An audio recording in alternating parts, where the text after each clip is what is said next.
Now, today being a Friday, we do encourage you to join us as we analyze the major events of the week. Share with us your view. Could be a question or comment via the WhatsApp line 0703 090 090. My name is Kenneth Lukwaga Anderson, your host, and today I'm joined by a panel of 4. Let me introduce the Honorable Paul Mwiru, lawyer, member of the National Unity Platform Party. He did represent the people of Jinja Municipality East as an MP. Good evening, Honorable. Thank you very much for joining us. Thank you. Good evening, viewers and listeners. But as an effective MP.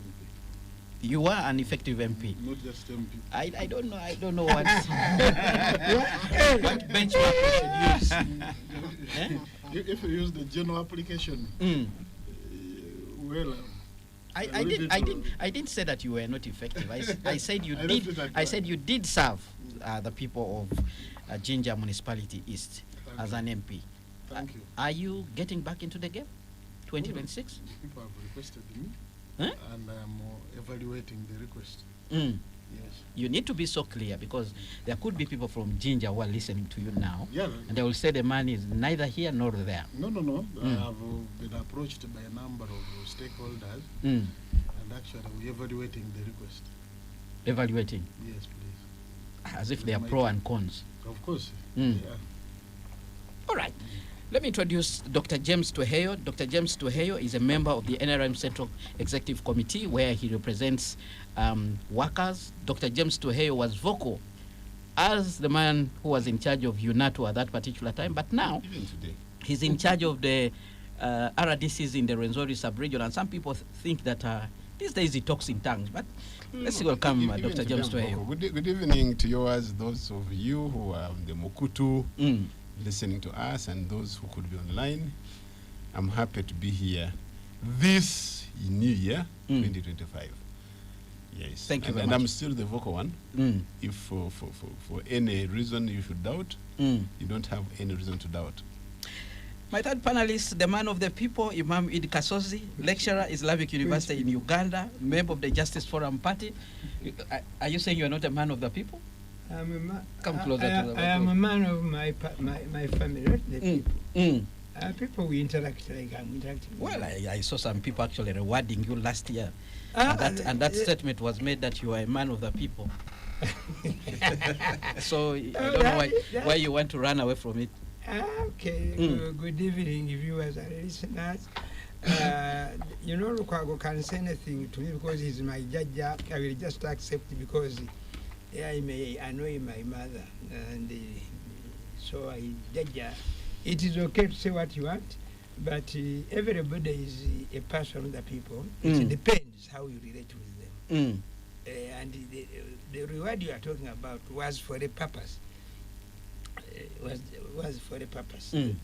Those who brought it, they considered certain things we have been doing. Maybe they appreciated them, and they said, "You get these gifts are given this afternoon." Your mom wants to stay humble, but when you talk to people in different communities, he's such an influential person. But that will be a topic of another day. Let's hear from our first panelist, Dr. Sarah Birete. Good evening, Executive Director, Center for Constitutional Governance, Pandit on Human Rights and Governance Issues. Thank you very much for honoring us with your presence this evening, Dr. Sarah. Thank you for inviting me, and good evening, viewers. All right. Now, this week has been eventful, especially on the political scene. We will be having an opportunity to discuss what some people have been talking about, politics and the law. There's a strong belief out there that the government is using the law and the court system to actually persecute those who are in the opposition, and this is in regard to the case of Dr. Kiza Besigye. They are saying that this has happened in the past, and the government is at this game again. But the government has insisted that no, even if you are in the opposition and you're challenging the sitting government, you can carry out some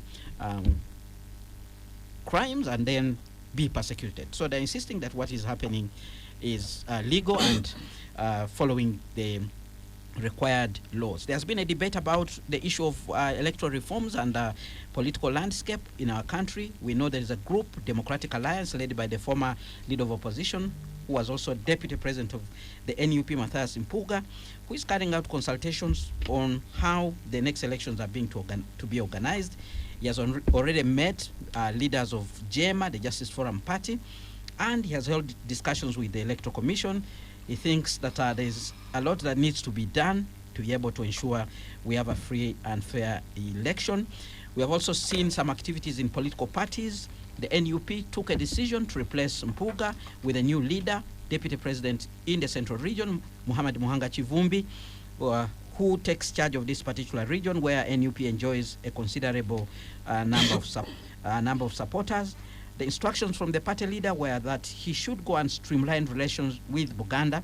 And of course, like I've already mentioned, it's an area where NUP garnered a lot of support.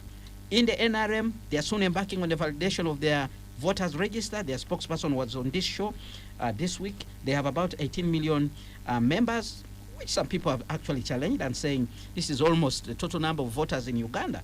But the NRM maintains some of those are 16 years. And they are in their register. They want to clean it up further to ensure that they have clean primaries and also ensure that they avoid having what they call the NRM leaning independence. On the side of the Electoral Commission, we know there's going to be a general update of the National Voters Register beginning on the 20th of this month. That exercise will end on the 10th of Feb this particular year, and thereafter there will be a display at each parish. Electoral National Voters Register is very important, and stakeholders are saying there's need to pay close attention to what is going to happen.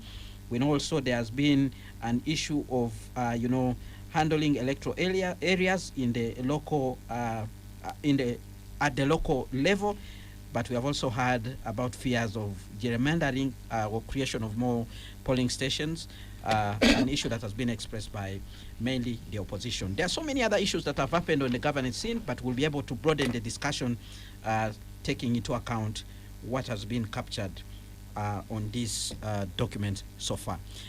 Let me begin with you, Dr. Sarah Birete, on this particular issue. The debate that is going on, politics and the law, and the accusations that are being pointed at the government that the opposition members are actually being persecuted because of that particular plan, apparently using the law to actually persecute them. Well, if you take an example of the past events at the military court-martial of the trial of NUP supporters for 4 years and how that trial was concluded, some of them are still in military custody, and then the trial of Besije and the Haj Abed that is ongoing. First of all is the Constitution. What does the Constitution say? The Constitution under Article 126 says that judicial power is derived from the people and must be exercised by the courts established under this Constitution in accordance with the wishes, aspirations, and values of the people. You have other clauses like Article 28, Clause 1, on a speedy and timely and fair trial. You can add Article 23 on how citizens should be arrested. So when you consider the three articles together, you have a situation where Article 129(2) describes the courts of record in this country as High Court, Court of Appeal, and Supreme Court. And these are the courts that should try capital offenses. I know that that clause under 3 talks of subordinate courts and tribunals. So you go to the UPDF Act 1995 with the amendment of 2005 that introduced Section 119 of the Act that brings in the trial of civilians in court-martial. In Section 119, Clause 2, it says that if citizens act in connivance with a serving soldier, then they could be subject of martial law. Why am I saying this? The trial of NUP supporters did not have any serving soldier on the charge sheet. No. Meaning that they were not supposed to be subject of military trial. Section 3 says if you are found in equipment similar to that, where UPDF has monopoly. I don't remember any of these children that was arrested with guns or any military hardware. The charge sheet read tanks. Yeah. It did not exhibit Anything. So how do people possess tanks? Tanks are visible and everything. So then the NUP supporters did not at all fulfill the requirements under Section 119 of the UPDF Act. When you come to Haj Obed and Besije, Dr. Besije, you have the drama of arrest in Kenya, where there was a box, a mzungu with the 2 pistols on table. So then the question that you ask is, if Besije sat on a table with 2 pistols in Nairobi, how do the 2 pistols in Nairobi become monopoly of UPDF? Does UPDF have jurisdiction extending to Nairobi? Are they saying that all guns in the world belong to them? Are these guns marked and traceable that they belong to the UPDF? If so, how did they move from Uganda to Nairobi? Because we know border controls, now they will come in. Who moved them? So when the UPDF, court martial saw that these, components, and I know there's a lot of citizens outcry, social media discussions, including this one, on the issue of subjecting civilians to martial law when we are under constitutional dispensation. So the army then got one of their men from custody who was arrested 2023 and 2024 respectively and has been in custody for 2 years, and then you add him on a charge sheet as A1, meaning that he is a master planner of whatever Besije and Haj Obed are accused of. And then Haj Obed and Besije are going to be, who are A2 and 3 now, are going to say they connived with a serving soldier. So in what period did Besije and Haj Obed connive with this man under military custody for 2 years? How? And doing what? So if Besije went to Gidis in Nairobi, how did this man in military custody jump and cross borders to go with Besije? So you find that really this is all stage managed drama.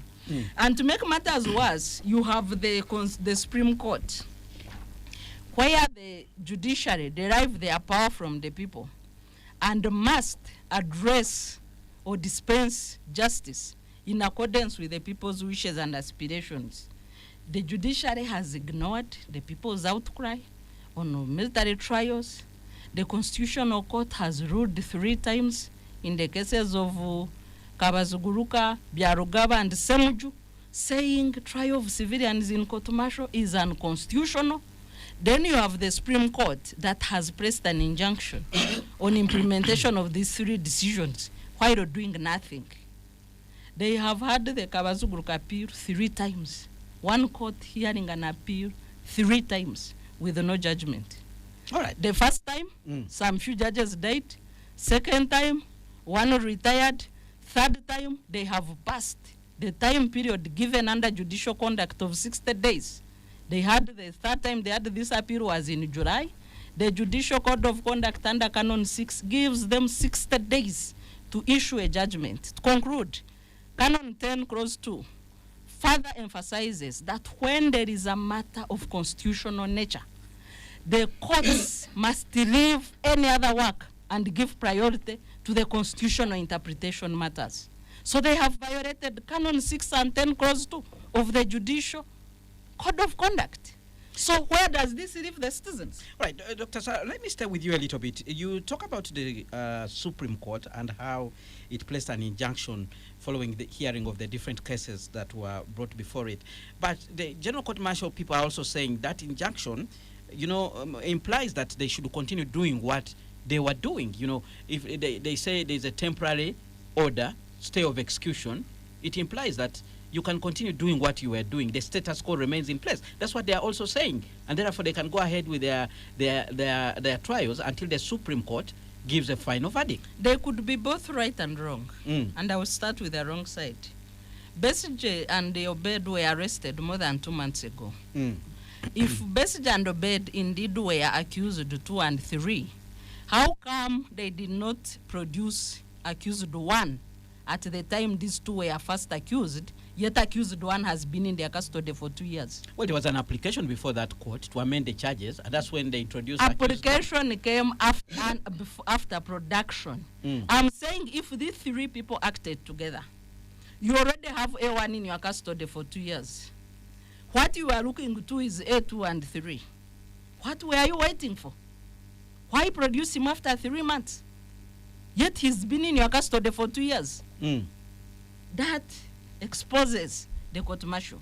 And of course, further, what exposes the intention of a prejudged decision, a possible prejudged decision, which is very unfortunate, are the tweets that have come from the CDF.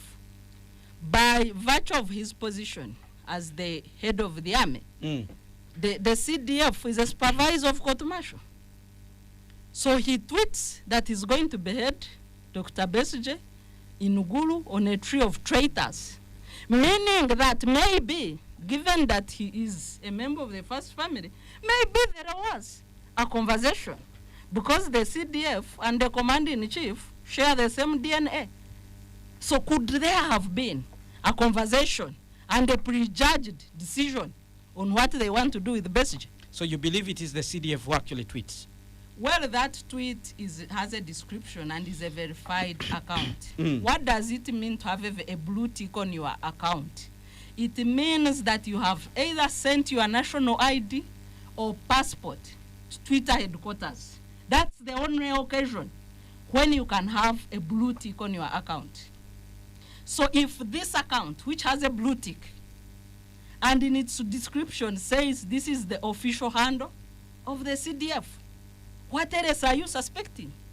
Well, Spectrum Xtra on Radio 1 FM 90. Let's go for a break now. When we return, the other panelists will also weigh in and give their views on this issue of politics and the law. Is there persecution of the opposition, or the opposition could be hiding behind that narrative as they commit crimes, given the statements that have been issued by the government? Now, stay tuned to Radio 1 FM 90. We will continue after this break.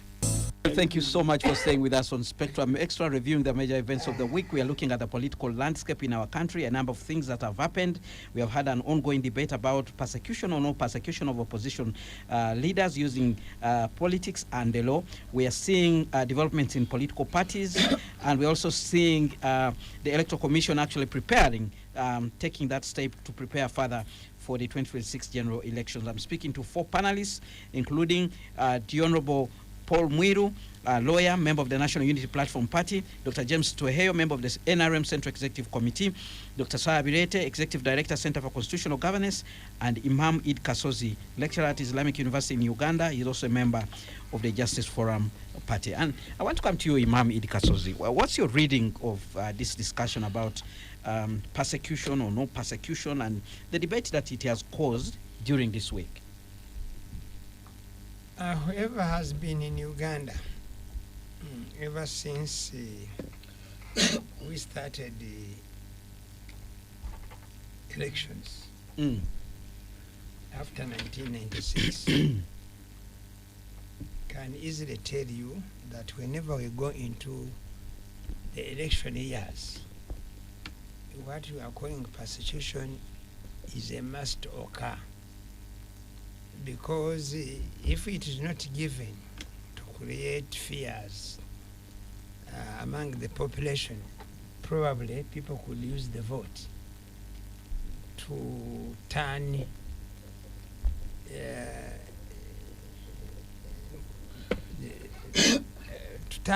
the word has gone, the one I wanted to use, and therefore aware that NRM as a political organization, its foundation is militaristic, and the leaders, not the followers, because the majority of followers don't know, the leaders who have real grip over the whole institution believe that with the army they can do whatever they want.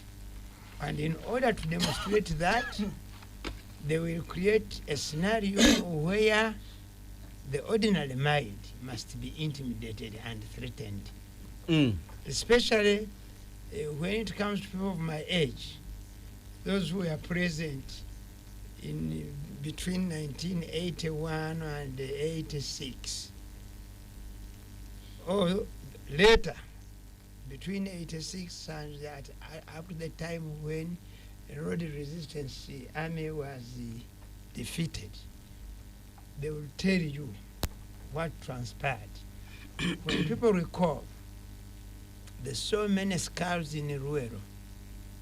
When people recall the Mukura event, when the people recall in Achol land, I don't know how to pronounce that area, where there was a similar scenario, then people will say, we better leave some of the things. And that's why the elite, the so-called elite, the academia, the intelligentsia, have largely given up to the political events of this country. And they do not help to cause government or to shape the policies that should govern this. That's why even where you have the law, as these law people will tell you, even the law doesn't work. The application of it is selective.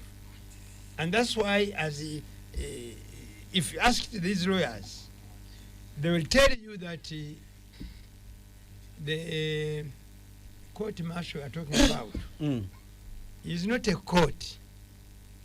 It is a disciplinary committee. Yes, it's a tribunal, it is a disciplinary committee. There is no way the disciplinary committee of Radio 1, because Radio 1 is a media place, will discipline or even media people who work in other media houses, because it's a disciplinary. Therefore, a disciplinary committee is supposed to deal with those under it directly. But here, they manipulate, and they even put there very, very shaky things and say that whoever is caught or found with a gun is deemed to be military. That is that tendency. And then people who are in the law of the law do not come to stand up against this, except individual voices. Trouble is coming. So the politicians, whether they will be persecuted. And this year, it may be worse than what you have seen before. Why are you predicting doom? I am not predicting doom. You see, for us, you have to use the past in order to establish or to predict what may happen. That's why your grandmother, who has never been in a geography class, will predict how rain. You have seen this one? No, it can't rain. It will not. Why? Because she has seen it all and she knows which clouds.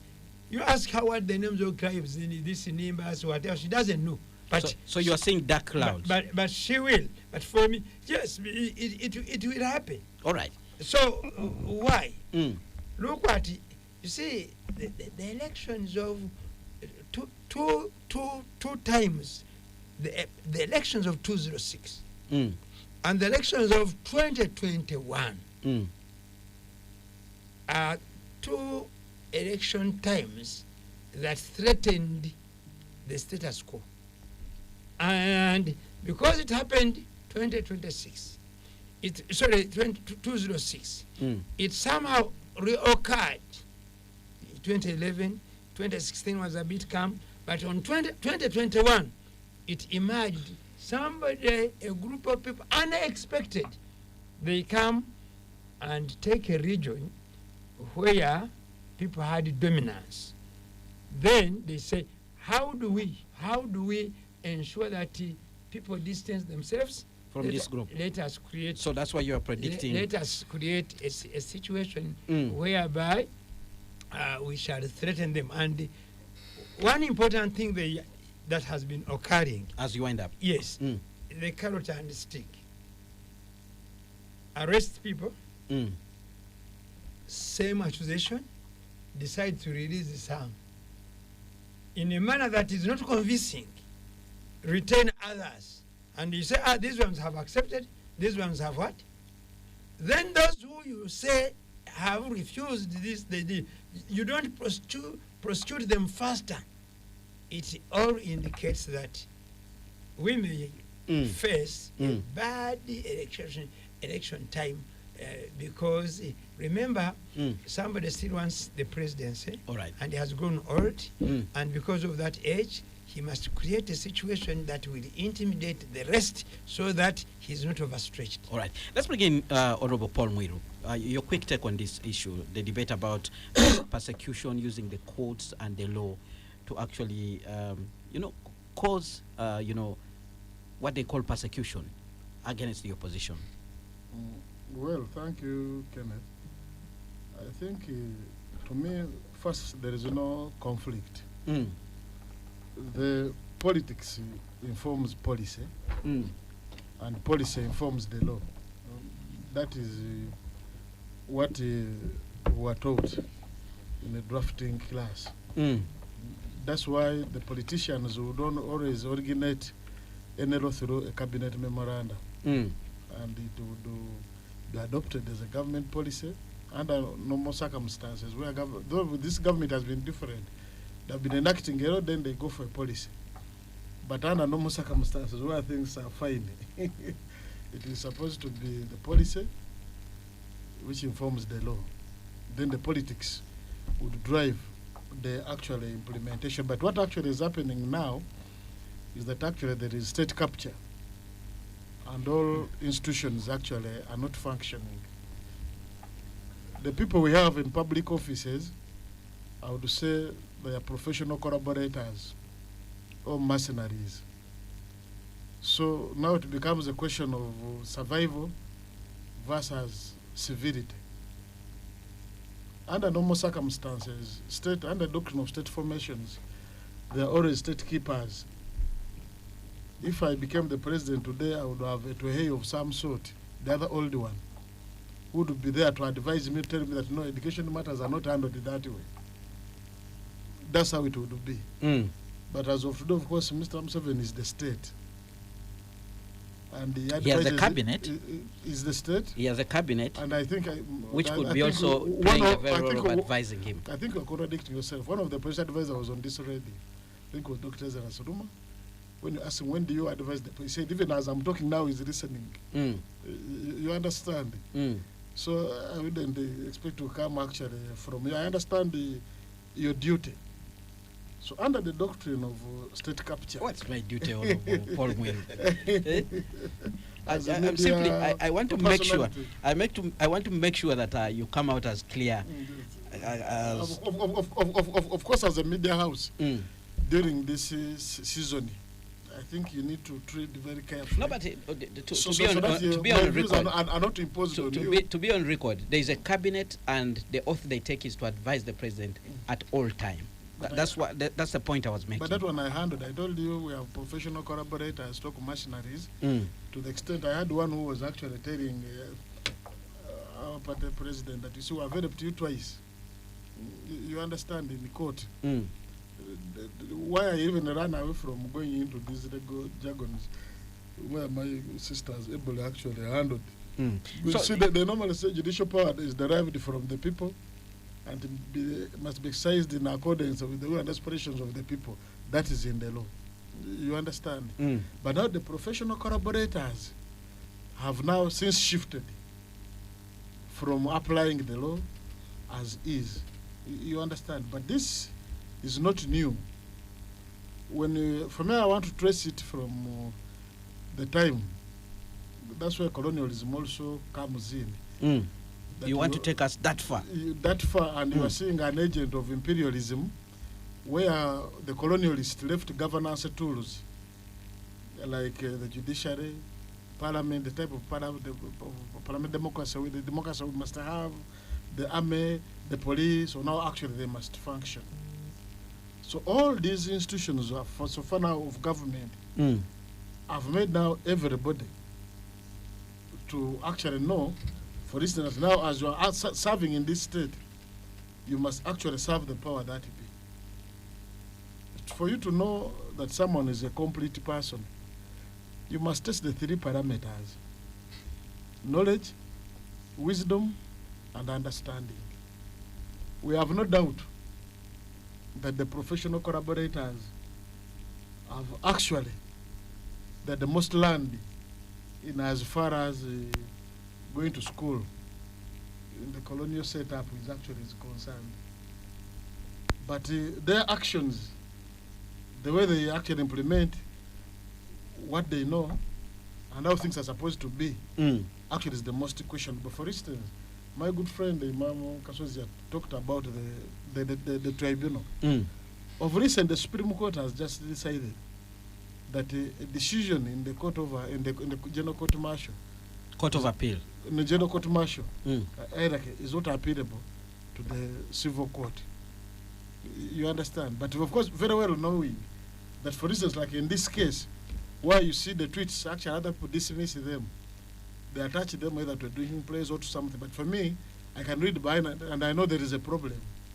Because if you have to critically analyze the tweet, you know very well that the appointing authority of the General Court Martial is the Commander-in-Chief. But now the Supreme Court has said that a decision from General Court Martial is not appealable in the civil court. You understand? With these trumped-up charges against Dr. Besige, you are sure, as day follows night, that if the grand plan was to eliminate him, you understand, in 2 ways. They can even hang the way they have said they will do, because they have the power anyway, in as far as what they want to do is concerned. But also they can also convict him and tell you now this man now is convicted and he cannot even participate in the body politic of a country now. And with that Supreme Court decision now, you know, you may even think that maybe these things are choreographed, because they started with that decision that now you cannot run anyway, and that's the highest court. You understand? Once it has stated, unless you go back to court, maybe under the SRIP rule, and you say, no, maybe the Supreme Court didn't look at any other thing. But now, as the situation is, if you are convicted in the General Court Martial, you are not appealing in the civil court. That's one.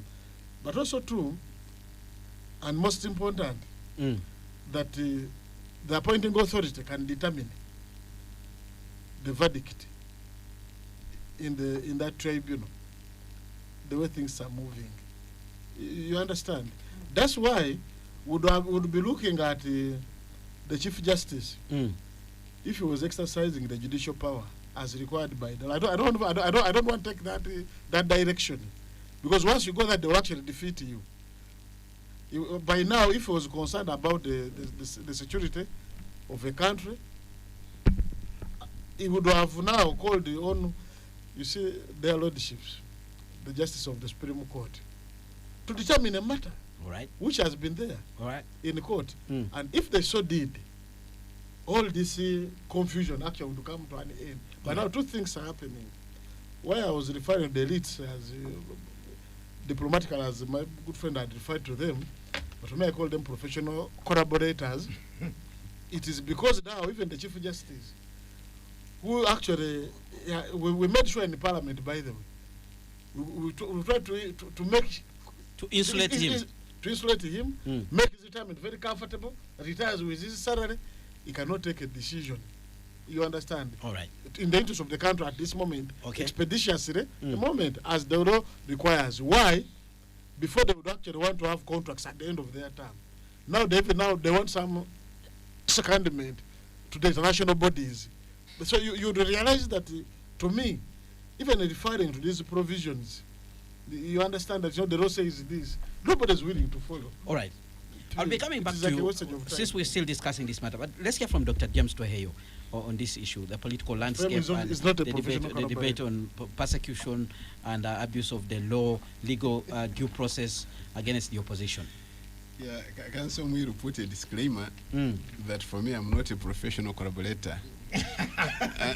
I'm happy to hear that.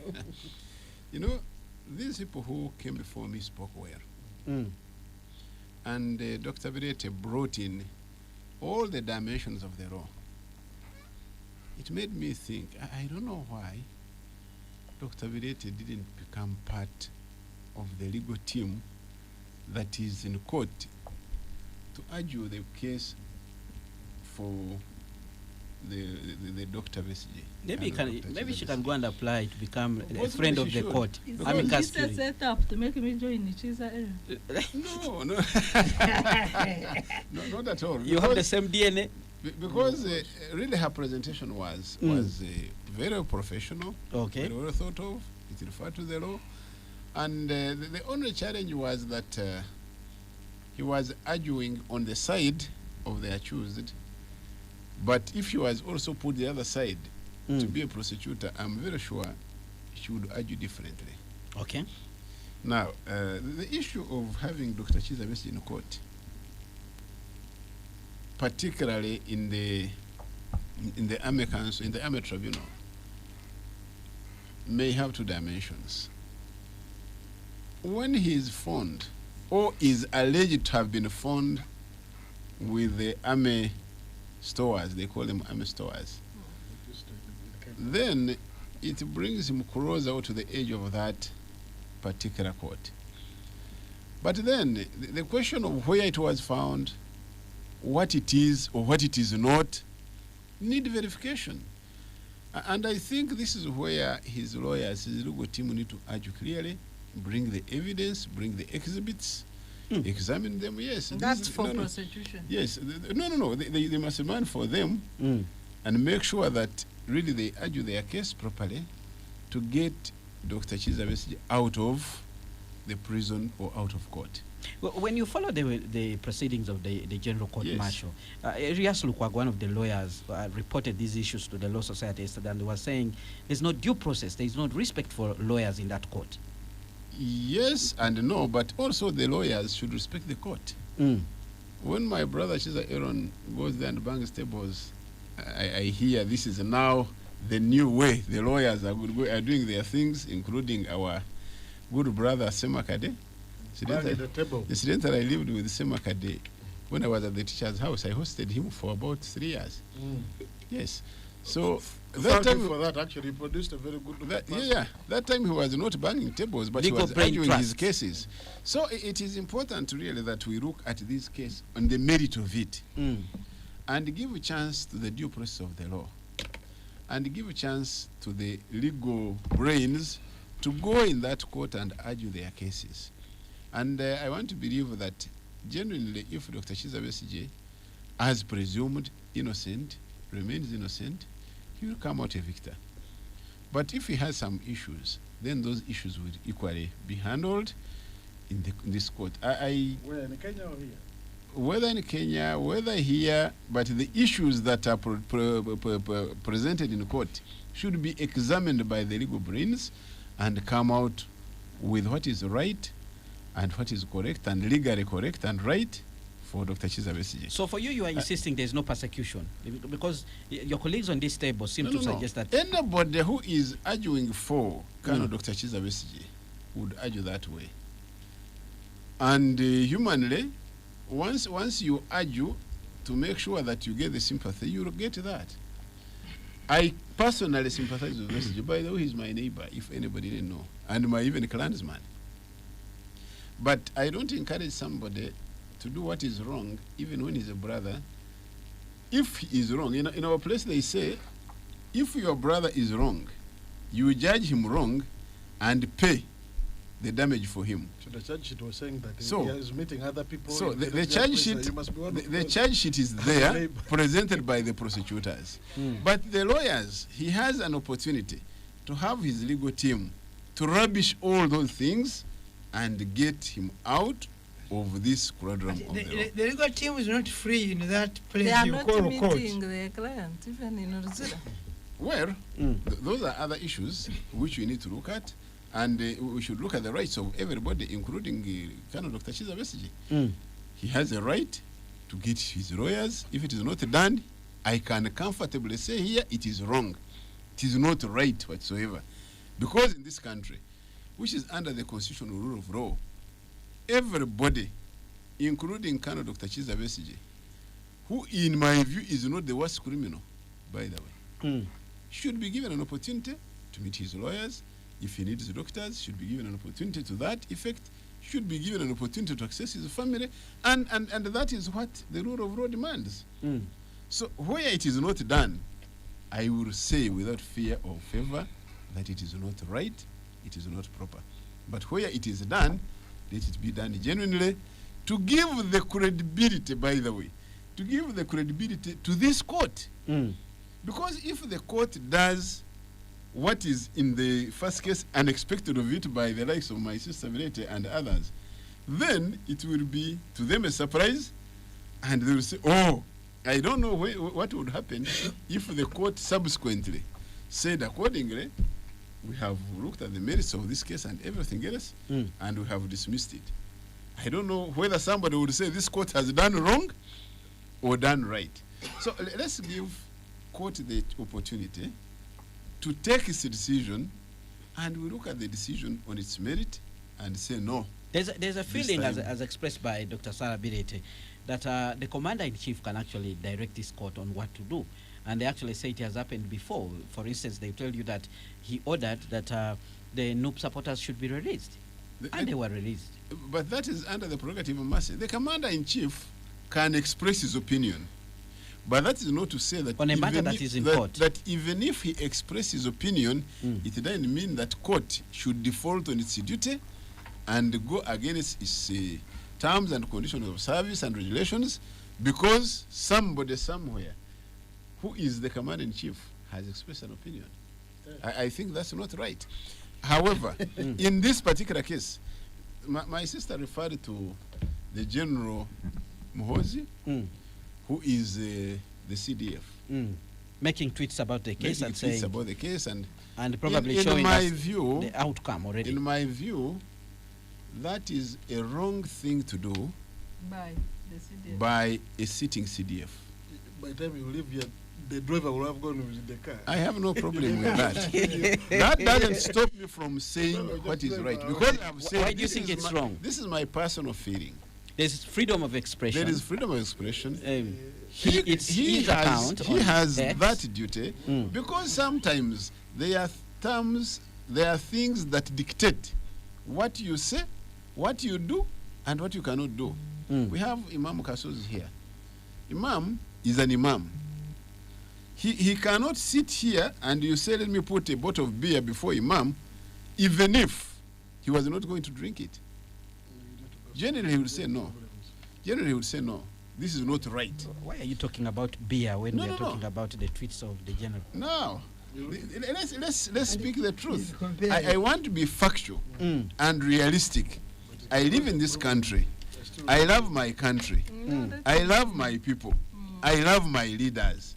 When a leader in his position does what, in my view as a person, is not the best, I have a duty to advise. True. After all, as a member of the Central Executive Committee, I wouldn't encourage him in this particular time, when the court is doing its duty, for somebody to appear as if what do you call it? Judgment. No. He's not judging. What do you call it, you people, when you're talking about the case that is in court and the Sub judice. Yes, it would realistically appear as a matter of sub judice. Is this a matter? Is this Dr. James Tweheyo? Is this a matter that can be discussed in the Central Executive Committee of the NRA? Why not? Have you discussed it? Not yet. We have not. Here, I came here as Tweheyo, and I have a right and duty to speak as Tweheyo, not as president, and to guide where I can guide, where I have that opportunity. All right. Like So, Dr. given the Zuma said. opportunity, I would advise my brother that such a statement would tantamount prejudice, and therefore it would be best All right. if he withheld his views. His view, particularly considering the position he sits in. Spectrum X on Radio 1 FM 90. Let's go for a break now. When we return, I'll read out some of the comments that are coming coming in from the listeners, but also wrap up our discussion around this issue.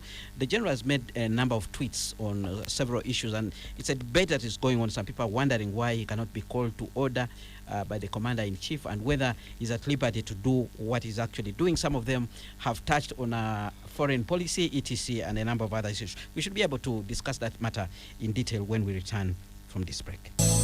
We're glad you're still with us on Spectrum Extra, live on Radio 1 FM 90, reviewing the major events of the week. We are looking at the political environment in our country, and we've been focusing on the ongoing debate about the law and politics, where it's being argued that the sitting government is using the law to actually persecute political opponents. My guest this evening, the Honorable Paul Mwiru, Dr. Sarah Birete, Dr. James Tweheyo, and Imam Eid Kasozi. Now, we have comments that are coming in from the people who are listening to us, and I'll begin with this comment that comes in from Eddie Bashaija in Dunkirk, Maryland, USA. He says, every time you mention the presence of our good Imam, I never miss the show. Is my good Imam trying to disown us? I think in reference to what I actually said, the man of the people, and you're trying to run away. He says, I hope he's not towing the same line of working for himself and his family. That's a comment from Eddie there, Bashaija, who is listening to us from Maryland in the US. Then we have another comment. Good evening, Spectrum. Spectrum Extra, if the UPDF can see firearms in Nairobi and fail to see the firearms used for killing innocent Ugandans when they are really performing, well, they are really performing miracles. That's a comment from Mawa Jacob Amaza Moyo, who is listening in from Moyo in West Nile. Then we have another comment. But we can start referring to the ex-post in a civil debate. Dr. Sarah Birete is diverting us. Should we actually be discussing these ex-posts? Some people have been saying we should ignore the general because he does not deserve that level of attention. And this so why are is also TikTokers in jail? Then we have another comment. We have TikTokers in jail. Then we have another comment for using their spaces. Can I conclude the comments? Arua Boy from Namungona. Good evening, Kenneth and the listeners in studio, the amazing team. It looks awkward when they describe the Electoral Commission as independent. Kitalia prison has been dominated by political prisoners. God shall save Uganda. They always say Amin did worst in Uganda, but they should know that everything they do is recorded. We shall compare. That's a comment from Arua Boy there. We wait for more comments that will be coming in as the discussion continues. Now, let's sum up our comments on this particular issue. We went for the break when the issue of the tweeting general had actually come up, and you heard from one of the listeners that we shouldn't be discussing this kind of issue in a civil debate. Sarah, you brought this up. So should we discuss it in the bushes? Why is it very important for us? I did not bring it up. When by then he was a presidential advisor actually on special operations. When he threatened to attack Nairobi, the president apologized on a blue-headed paper of State House to the Republic of Kenya. In that apology, he apologized on behalf of Uganda and Ugandans. I think he should have apologized on his own behalf as Commander-in-Chief and other duties to the CDF. Because Ugandans have nothing to do with this. Uganda and Ugandans have nothing to do with the appointment of CDF, with his conduct on Twitter that violates the Constitution. Well, you have a CDF who represents Uganda in some way because of the office he actually holds. Of course, and he posts his official work on the same X. So and media. So why do we say that now when he tweets things that contradict morality, that contradict law and order, that contradict his office, that contradict the Constitution, that we should rub it under the table and move on as if things are normal? There is a conduct expected of the head of the army. The army has a character described in the Constitution under Article 208. Non-partisan, professional, disciplined, and obedient civilian authority.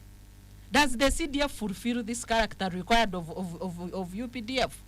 He shouldn't even be in the army. He should be discharged altogether from the UPDF. Honorable Paul Mwiru. I think, just like the way my sister said, the office has been brought into disrepute. In the previous, when there were any issues, when we, for instance, were involved in these electoral processes, and then the senior officer was involved, would call this, we have ever called Aronda by then, the late Aronda when he was the army commander. And actually, he called the divisional commander to find out and then give him a report on the matter. Then he called back to report. I hear the This is what I'm Defense saying. and Internal Affairs Committee of Parliament has picked interest Yeah, this in is what his I'm tweets. saying. But now with these tweets, disperse no people, he has abused arrest no people. You understand? Behead. So I don't know whether Opposition it is. I don't know whether in case I'm of going to hang in another case- opposition it in is. case a senior officer is involved in that type of misbehavior, I don't know that you can seek redress from. Honorable the- Muir, the for CBF. information, on this very program, Honorable Tumukunde, General Tumukunde made comments. He was court-martialed for 9 years. For 9 years. So for That's that, the army. but anyway, the point I'm making is that the office has been brought into disrepute, and we want to concentrate because, but also these narratives also can also be created always to divert us when something is taking place. I think they're about to present their classified expenditure in the parliament. The other time they stole, they had taken the 60 billion from Bank of Uganda. The tweet came and then they went to the tweet. That time when they came to Parliament, they said no, Parliament should not inquire into the 60 billion, people were to their accounts. So we also need to see through some of these tweets. Some of them are diversionary, that they may not be coming from a man on the Mulago bus. I thank you. Imam Idikasozi. It is unfortunate that somebody senior to that level and maybe assumed to have trained in one of the best military schools can do what he's doing. My problem is not him. My problem is appointing authority, the Army Council itself, because these are the organs that should be calling him to order. Because you see, I am one of those who have not been convinced that these tweets are for, but having listened to the explanation by Dr. Sara, where he says that, if it is not your official Verified account. then you don't get the blue confirmation Yes. that it is yours. So, if now I am asking myself, where are we going to end with this?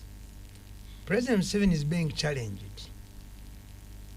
Him as a no-nonsense disciplinarian in the army, in the military, to see this happening, and then apologize today, the other day apologized to the US, he apologized to Kenya, to the Sudan. I didn't anyway, because the Sudan he may not have, because Sudan is also South Sudan protested. Sudan is not there. No, Rwanda, Italy, no, DRC. Sudan is not there. Italy. Today Sudan as a state is also almost also not there. So that shows there is a bigger problem. Now,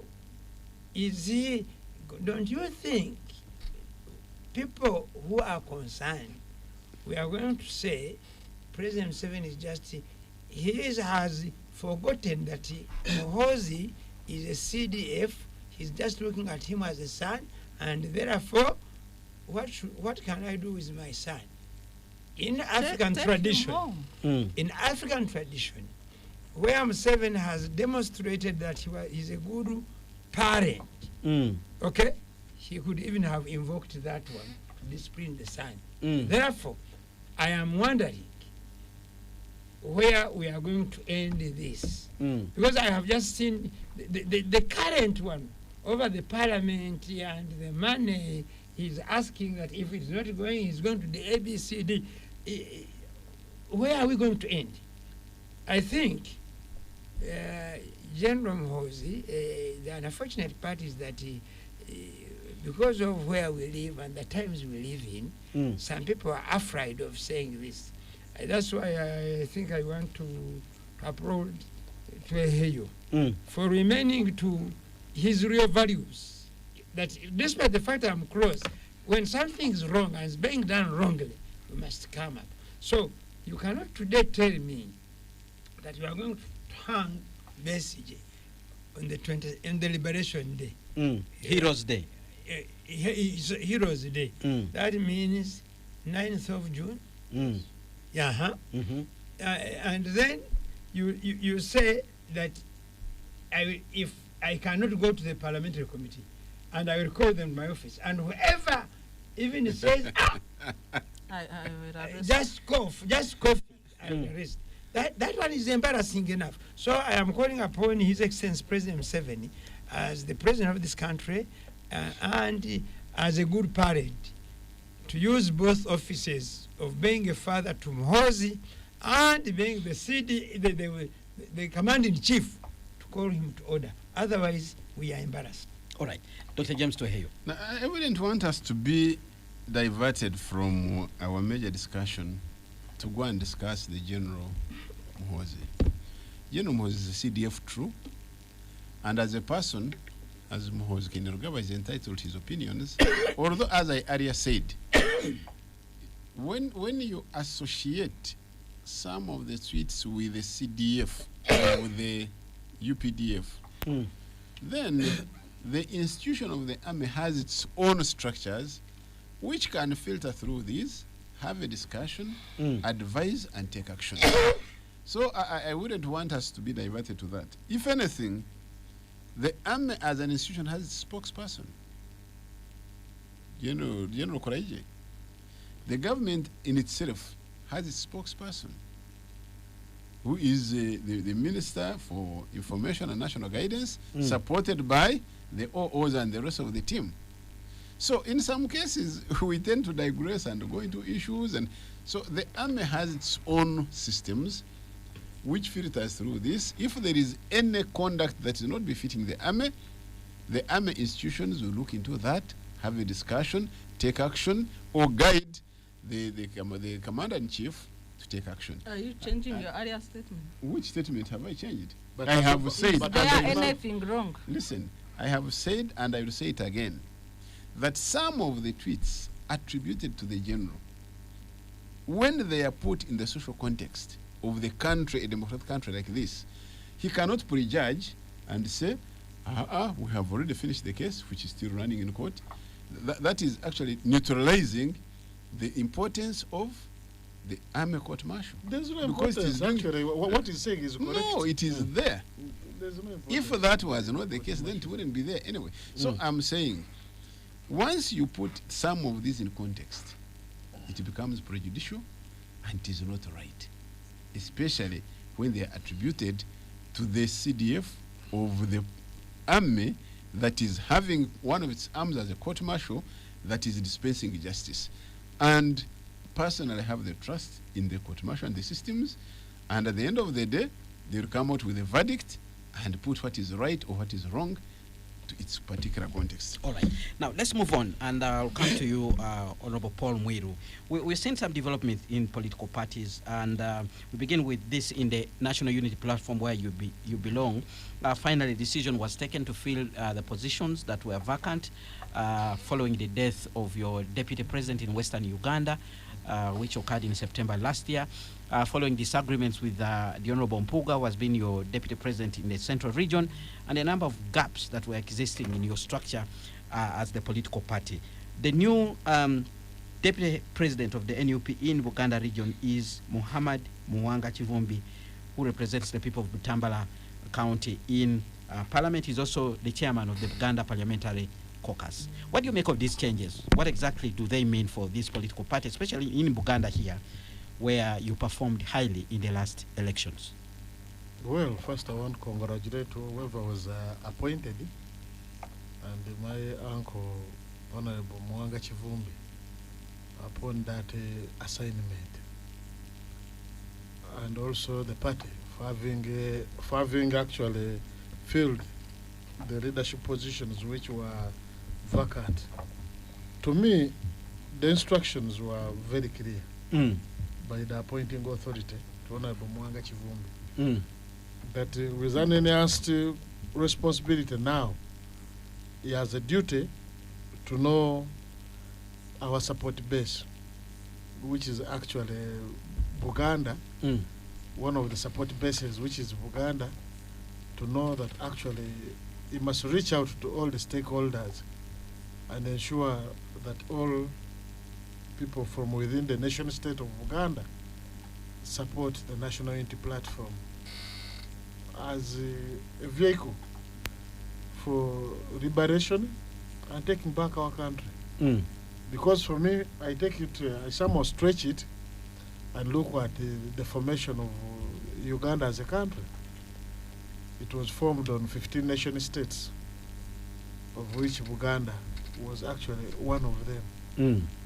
And it can only be through the correct political lenses that we can mobilize our people in all these nation states to support a political organization which is seeing them, taking them somewhere. It is an uphill task for Mwanga Chivumbi that we have less than a year, like for instance in the political sense, to reach out. But it's also in our own interest that Honorable Mwanga Chivumbi brings on board all stakeholders, including others actually, whom we have not reached out to. For instance, when you look at the NRM as a political organization, I think they have presence in DP, they have presence in UPC, they have presence in FDC.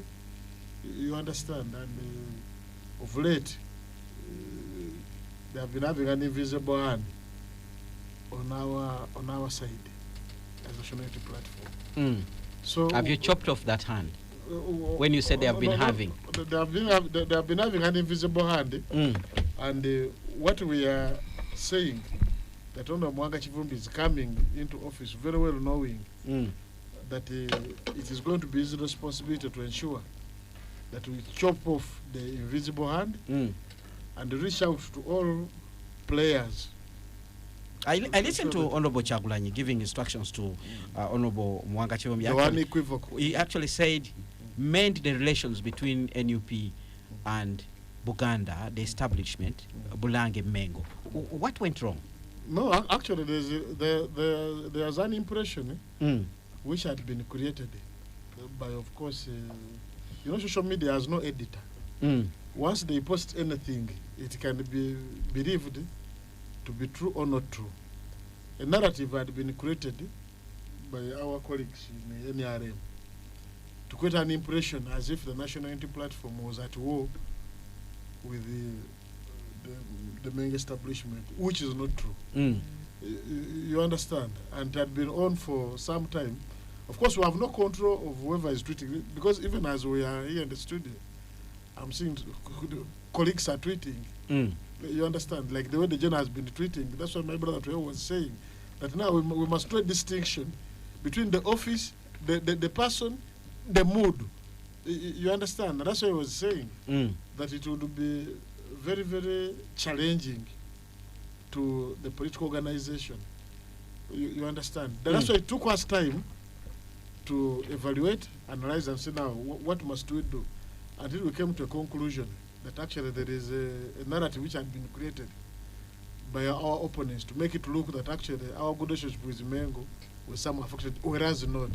But of course we said that our vice president in charge of Uganda can still reach out to find out, you understand, whether these social media tweets, you understand, have been construed. But for us as a political organization, I think you're skirting around the issue. Which issue? Because we have had some of your leaders going on record and saying, we cannot belong to a political party that abuses the establishment of Mengo. We saw Honorable Mpuga going on record with that statement. Well, he was at that time still your deputy president. First, you see, yes, he was our deputy president. And one can also infer from those statements and where he is now that maybe those assessments which were made in preparation of what he was doing. All right. Maybe you would give another person and then would say, you see, because she was speaking in that position and he was speaking using that position to say whatever he said. All right. But whatever he said was not an official position of the party. Imam, let's hear from you. Why is it important for NUP to actually mend its relations with Mengo? And do you think the Honorable Mwanga Chivumbi is the man for that job? It is obvious. Yeah, Noop has about 57 members of parliament. I think almost 3/4 of those are from Uganda. You see, the unfortunate part is that part of them now is part of them is hanging. A big part is hanging, and even the signs are that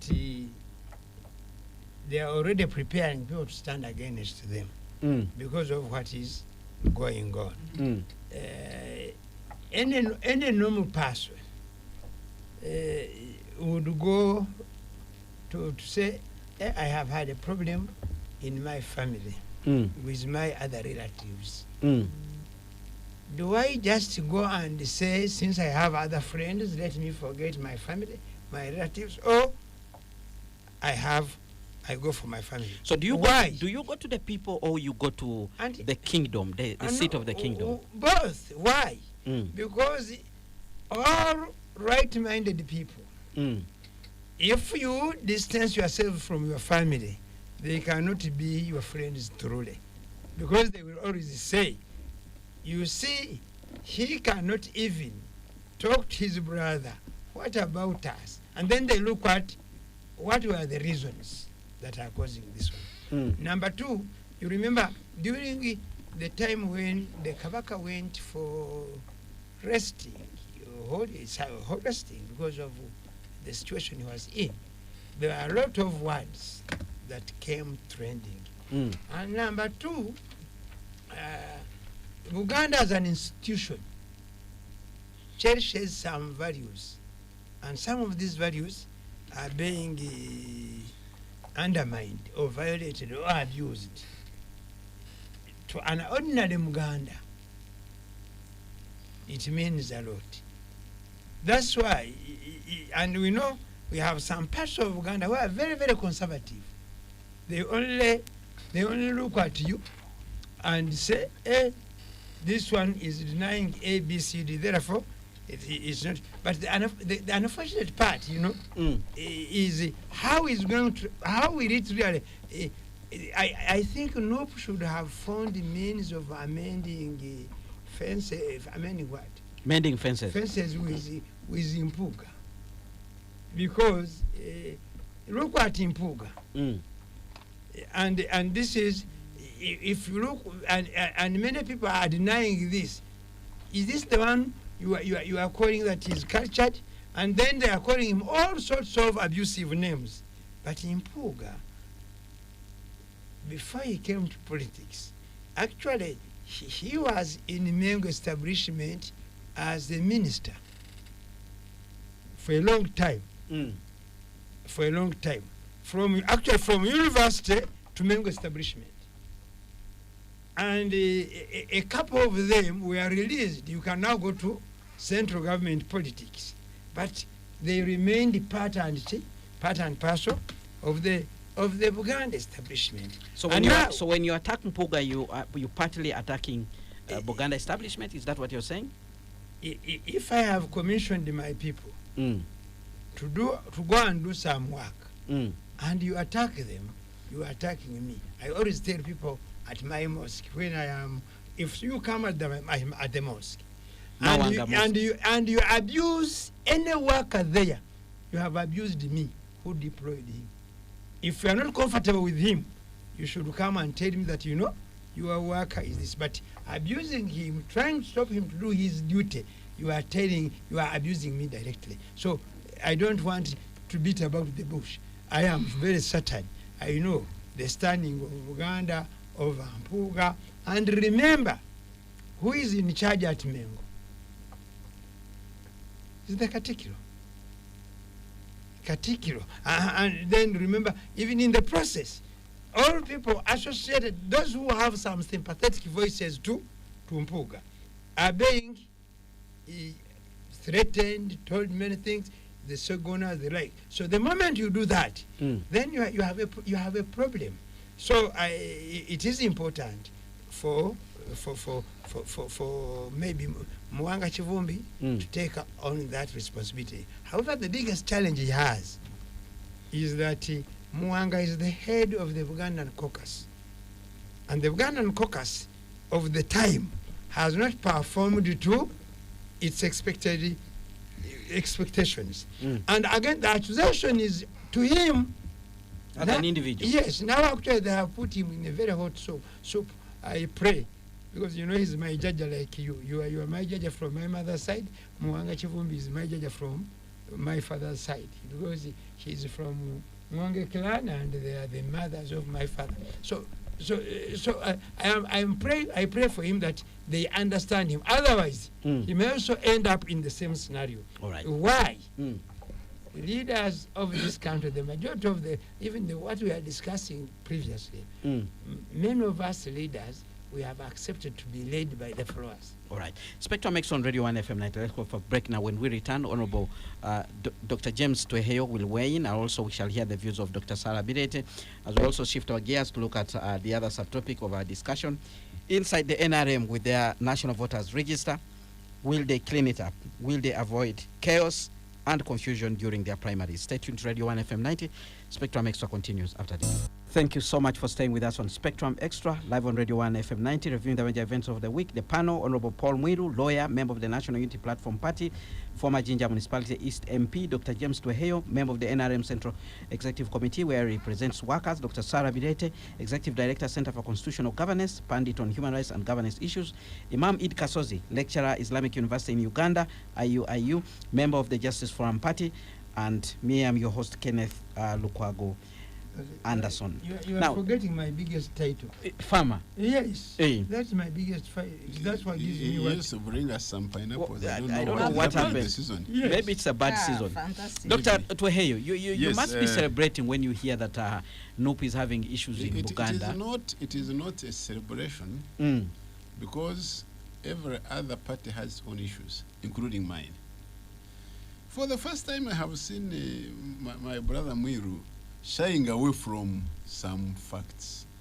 So when you see him circumlocating around the subject, I doubt whether it is the original Mwiru, the Mwiru of Ginger, the Mwiru, you know. However, leave around that.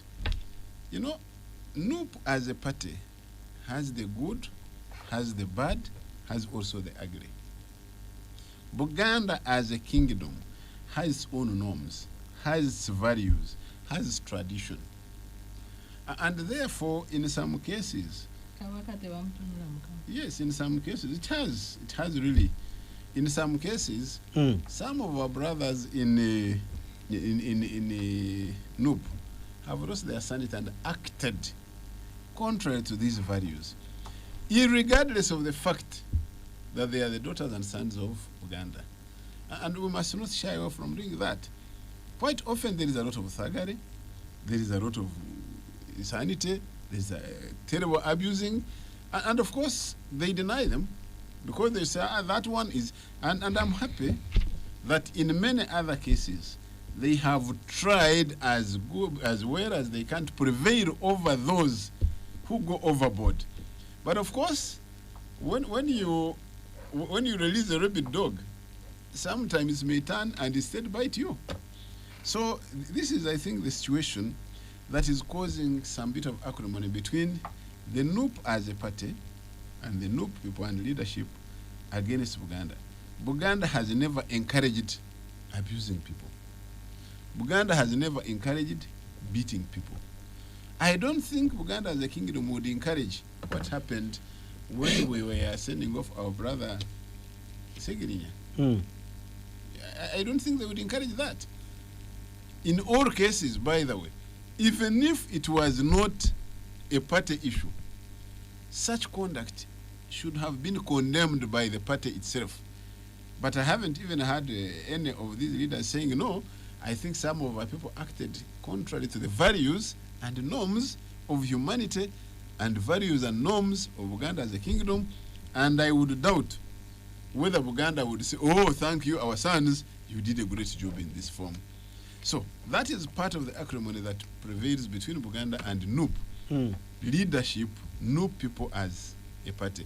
And I want to believe that even Uganda as a kingdom must have tried to reach out to them and say, look, this conduct of yours is not the best.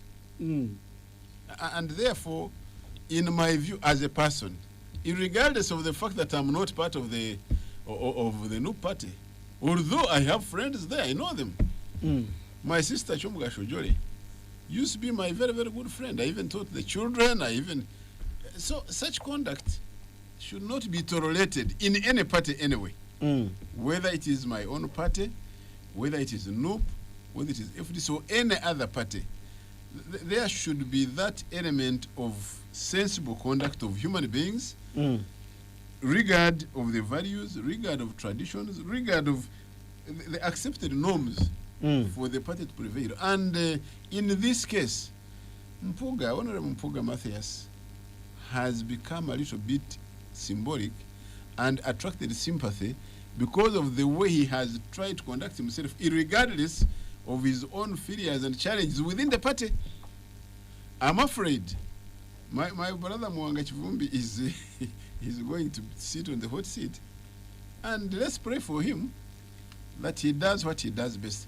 The only saving grace I can see is that even the NUP as a party knows, considering that their principle made a mention and say, please, it is by implication saying our relationship with our own kingdom is not the best, and therefore we are asking you to go and prevail and do this.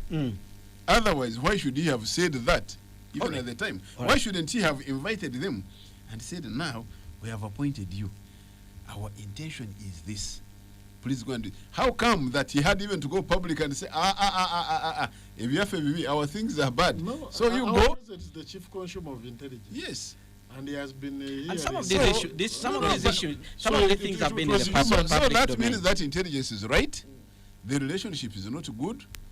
Honorable And Muir you should have intend to been smart capitalize on enough. that as NRM. Yes, should have been smart enough to say the cause of our discontent between ourselves and Uganda is this. Right. We have looked at it and we're going to get it done. Dr. As a Sarah. party, for us, we certainly enjoy when we see some of the confusion prevailing within these other parties. Dr. Sarabire. Because we wouldn't like to enjoy that and swallow them. All right. Let's hear from Dr. Sarabirete. Well, I think there has been a bit of friction between NUP and Buganda for a while. And for me, where I stand in political leadership, there are principles that should guide a leader. A principle of confidence building. Do your acts give confidence to all stakeholders that you are indeed the right leader?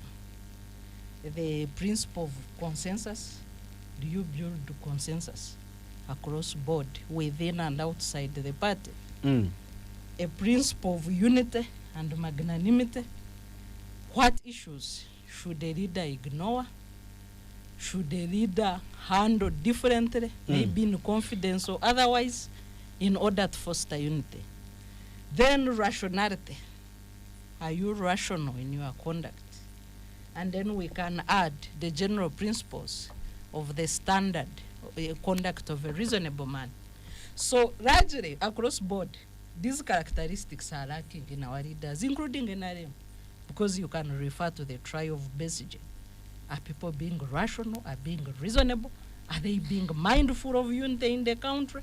Consensus, confidence. Does the military trial give confidence to this nation versus the constitution? So for me, all these principles are lacking across board. NRM, NUP, FDC, whatever it is. That's why parties are falling apart. That's why there is friction, internal conflict, draining party mobilization across board. So as a country, we should search for these principles in leaders. Specifically when it comes to Buganda and NUP, NUP has Buganda as its biggest base so far, going by the results of the 2021 elections. I hope that they have, after that, consolidated and built the networks across the country. So in leadership, if you intend to capture power, your first principle is not to lose your base. You should add on what you have. So if we are here discussing the NUP of Uganda Rift, or if Honorable Mwanga Chivumbi is receiving instructions to reunite NUP with its base, are they consolidating or they are taking away? If they are taking away in a year of elections, if they are struggling in a year of elections with their stronghold, then there's a problem. And the leadership demands that such things should be avoided, and where they've happened, they should move fast to close those gaps. All right. Very quickly, I just wanted to rejoinder. correct some impression first created. Maybe for the benefit of my good friend, Mr. Tweheyo, Chagulanyi is a Muganda from Dembogo Kiran, and is part of Uganda. It is okay. So in no, yes, Yes, I also want to make those facts known to you, that actually there is no rift between NUP as a political organization and Uganda as a kingdom. Then why was There he may have using been, it? there may have been misunderstandings, which would be solved administratively, and that's why I didn't want to preempt what Mwanga Chivumbi is going to do. All The right. narrative has been created once to extend to that. No, one. but he has On already the other hand- given a public assignment. Yes, and actually, for which we have no problem actually with, for instance, as any leader, you'd know your stronghold because Uganda is, and would actually, and he was reaching out actually to consolidate. But two, By the and way, mo- just two, a moment. Is and it most still his importantly- stronghold? Yes, two, and most We are important. waiting for new data. Two, and most important. Very quickly. Yes, he was trying to raise the issue of our late member, Honorable Sejirinya. But I think he needs to get things right. And I've seen this happen, that whenever an opposition leader passes on, I've been seeing government sending an envelope of 20 million, 10 million, and they try to disgrace some of our leaders, say, you know, they were collaborating with us, we are dealing with them. Actually, let me state it on record. When I pass on, please don't come to disgrace me. I don't collaborate anything with you. Because I've seen this particular advantage of the plight of these families, that the vulnerable families, when they send the envelope of 10 million, 20 million, I was seeing when I was attending a burial of a very respectable man, Dr. Frank Anabuis. And I was seeing them try to toe that line. That she have been collaborating, he has been doing for us some work internally, has been collaborating. Actually, I want to state it here. That I don't do anything with them. I don't collaborate anything with them. In a situation, when they come to bury me, No, but he was a sitting member of parliament. When they come to bury me, they should come to bury me normally I think- as someone they have known. I think to put The issue of sitting member of parliament, they have been offering official burials Yes, selectively. absolutely. So selectively. You But was understand? he entitled to it? Yes. But did you give? You did not. Dr. Officer, you did not. And today, as we are talking, you have given official burial to other members. we actually no. thought that So for me, there was an attempt I to do want- that, but your party did not allow True. the ceremony to go ahead, where Honorable Mpuga had organized at the pitch. You insisted on having the ceremony at the home of the deceased. Yet Parliament, which had received the funding, had released the funding for the official funeral, had organized the event somewhere else through the commissioner.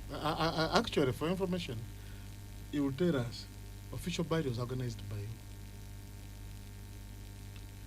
Whether it is by No, you tell us. whether it is by the presidency. Not whether you tell me. They are What we know when a sitting member of parliament passes But on, he's a sitting when member a of sitting member of parliament passes on, Yes. Parliament takes over the funeral arrangements. Not so.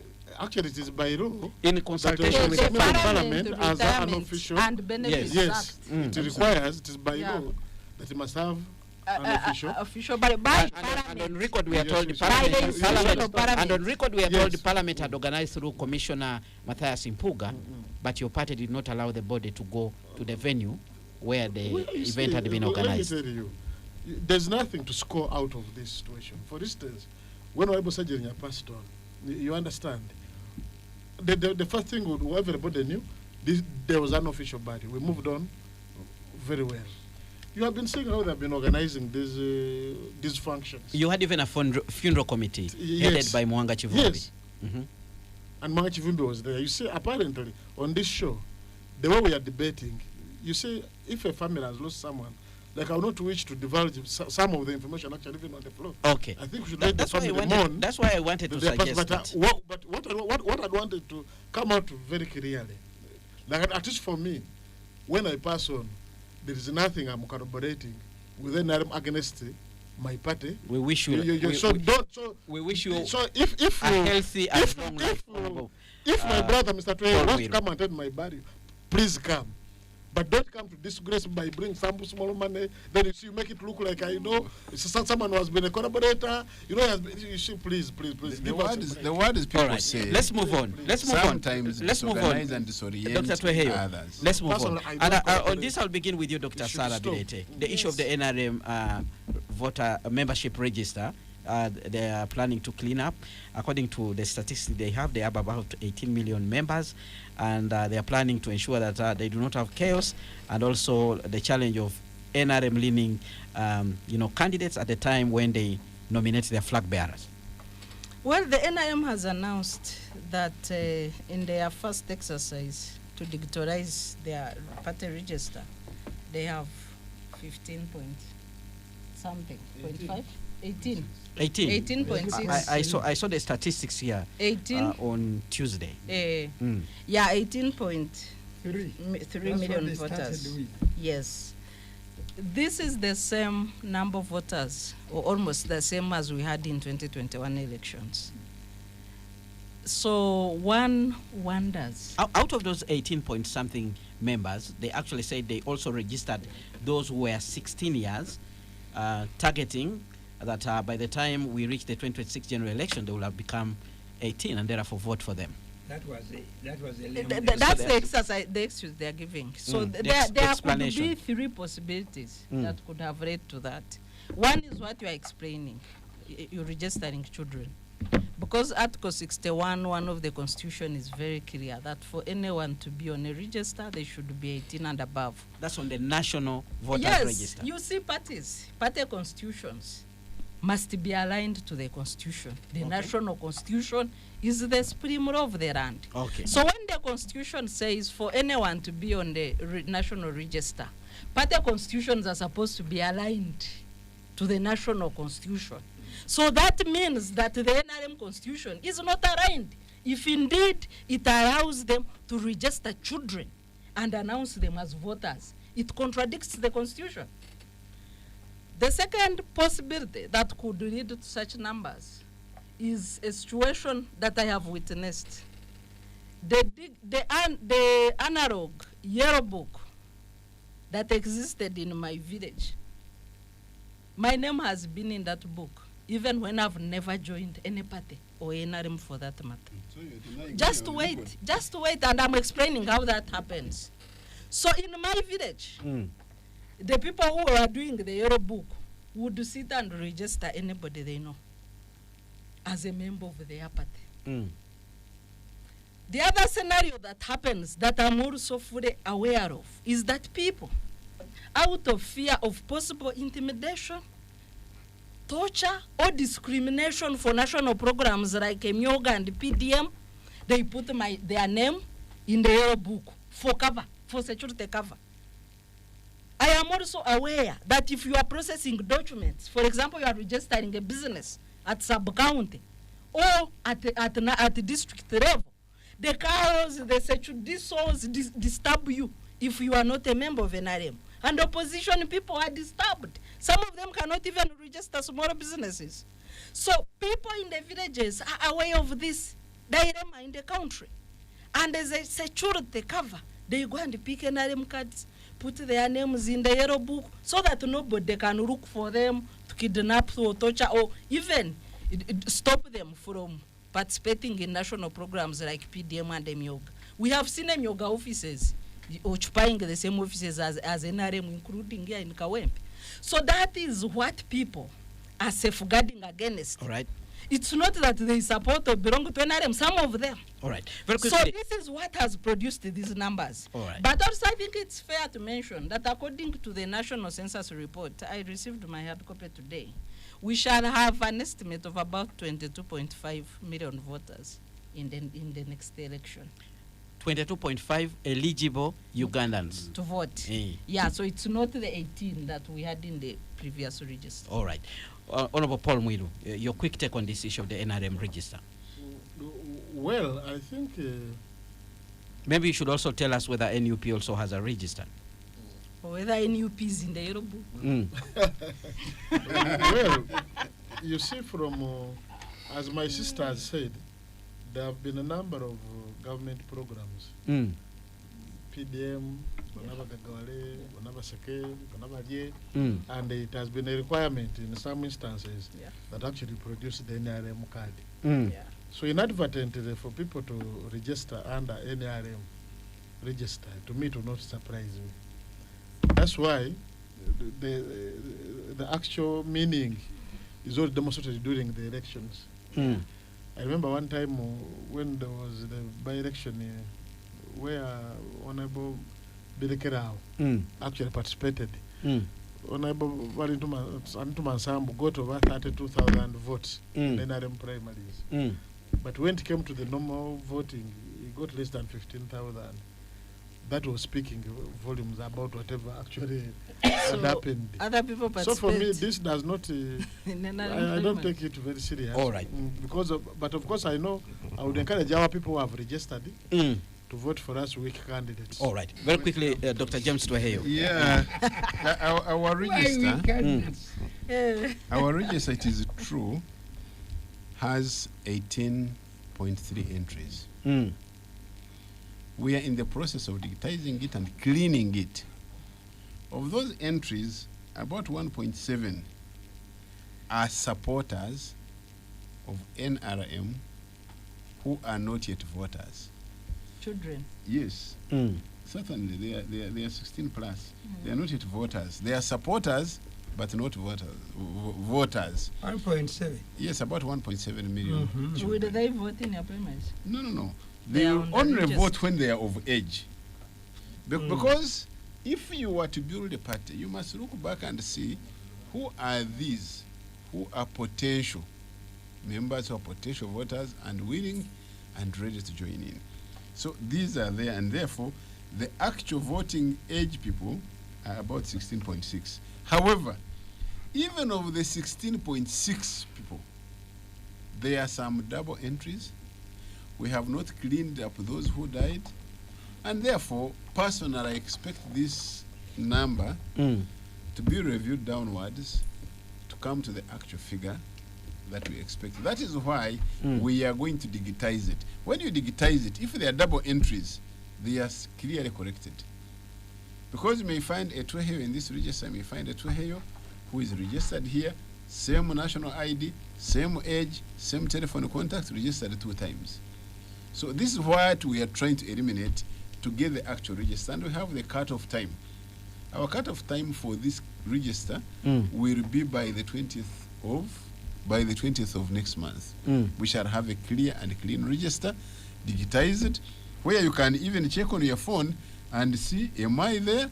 My name is Tweheyo or Imam Kasozi or my sister here, Sarah Virete, who testifies that she's a registered member of NRM. Even you might find Paul Mwilu there. You write everybody.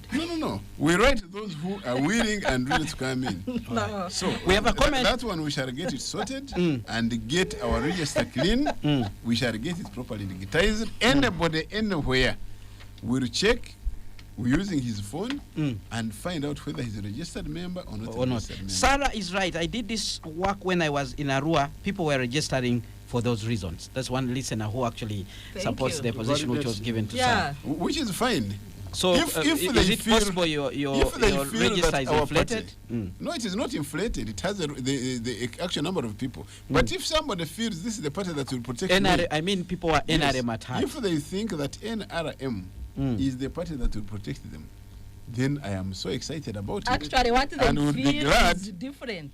and They would feel be that glad. you persecute people who are not your members. No. You have clearly said it. All right, let's bring in Imam. If they are coming in for Imam. protection, Yes. then they are very welcome, and we shall The protect good them thing that comfortably. Dr. Tweheyo has done for me is to bring the figures and the statistics. If we go by what they are saying, NRM owns 80.8% of the voting population of Uganda, which is, by all standards, is not. Because when you look at the total population of Uganda, and you realize that 44% of that population is less than 14 years, 14 and below, then there's no way we can have a population of voting age coming to for one political party. And when we go to the real voting, if we consider, for example, the presidency, then the president, out of the people who have voted, he has 50% or slightly above 50. It doesn't add up at all, statistically. No, it relates to the voter turnout, Yes. and that is caused by the intimidation caused by the Muirus and others. Why not the intimidation caused by you? No, because NRM, for because us, you are no. the one who have the intimidating For us, force. yes, You for us we are more control- you disciplined. have monopoly. I live in We are more violence. disciplined. I live in Mawanga and Yes. we are neighbors to Munyonyo. Mm. Sometimes I asked myself during the recent conference that was there, what do these people who come here take of us? The way I see the deployment. To safeguard those. You see, and that alone, to a sober mind will tell you that this is a policing state. And therefore, what we think or would wish to give this country does not merit to come here. That is the campaigning against yourselves. But all that said and done, I go back and say, if there is no way, if our population is 45.9 million, and one political party has 16.6, because he says 1.7 are young. Yeah. We are only anticipating. That's right. Okay? Now, what about the other political parties? Are they also not anticipating? So when I add this number, that's why even in NUP, when this came, NUP also had given a higher number of the population that they are their members.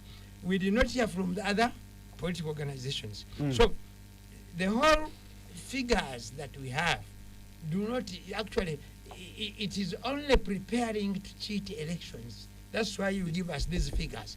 Me, as a student of demography, that's why when you say this, I go back and say this 40%, NRM when it says 18% means 40% of the people who are supposed to vote are their members. No, total. So when you take it there, 18% is 40% of the Ugandan population. So when you go back to the voting, it becomes 80.8%. It is completely unacceptable for people who know these numbers.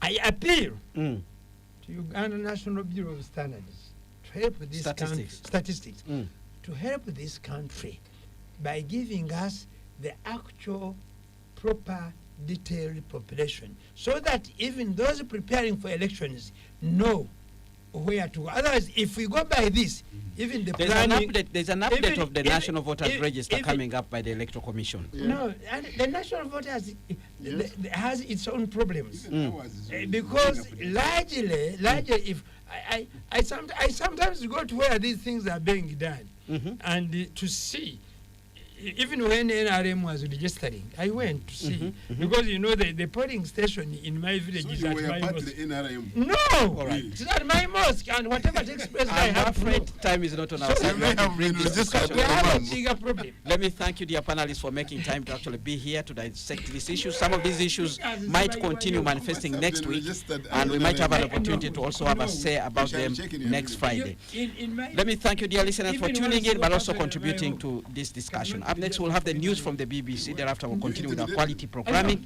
But for me, the team here in studio, we wish you...